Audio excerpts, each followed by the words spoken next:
서울 사랑제일교회와 관련한 코로나19 누적 확진자가 1,000명을 넘어섰습니다. 수도권 집단 감염 확산의 계기로 지목된 광복절 도심 집회 관련 확진자도 늘고 있는데요. 여전히 진단검사를 받지 않은 사람들이 적자는 데다 새로운 집단 감염도 잇따르고 있어서 확산 우려가 가시지 않고 있습니다. 현장에 나가 있는 취재기자 연결합니다. 엄윤주 기자. 네, 서울 사랑제일교회 앞에 나와 있습니다. 사랑제일교회 관련 확진자가 1,000명을 넘어섰습니다. 그런데도 추가 감염 사례가 계속 이어지고 있다고요?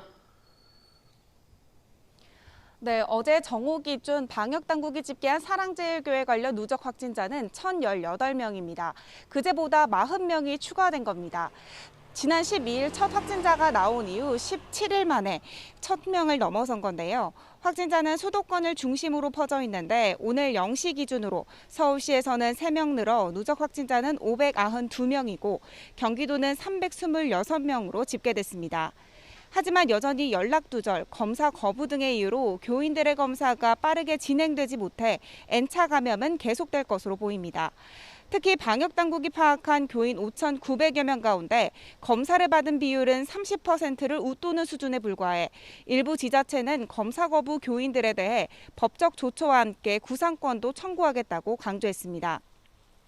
반면 사랑제일교회 측은 방역당국 발표에 대해 조사 중인 사례까지 누적 확진자에 포함시킨 걸 정정하지 않으면 허위사실 공표로 법적 조치하겠다며 추가 전파자의 법적, 과학적 근거를 공개해야 한다고 주장했습니다.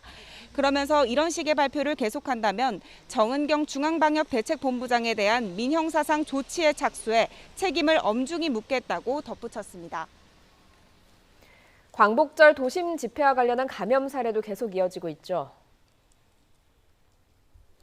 네, 이미 사랑제일교회와 일부 역학적 관련성을 확보한 도심 집회 관련해서도 꾸준히 확진자는 늘고 있습니다. 집회 관련 확진자는 지난 18일 처음 확인된 뒤 꾸준히 늘더니 11일 만에 300명을 넘어섰습니다. 서울시에서도 오늘 새벽 0시 기준으로 4명 늘어 누적 확진자는 83명으로 집계됐고 경기도에서는 1명 추가돼 65명으로 늘었습니다. 추가 전파 사례도 적지 않습니다.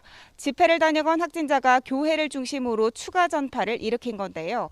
서울 동대문구 강북 순복음교회에서 1명이 추가 확진되면서 지금까지 교회 6곳에서 확진자가 62명이 나왔습니다.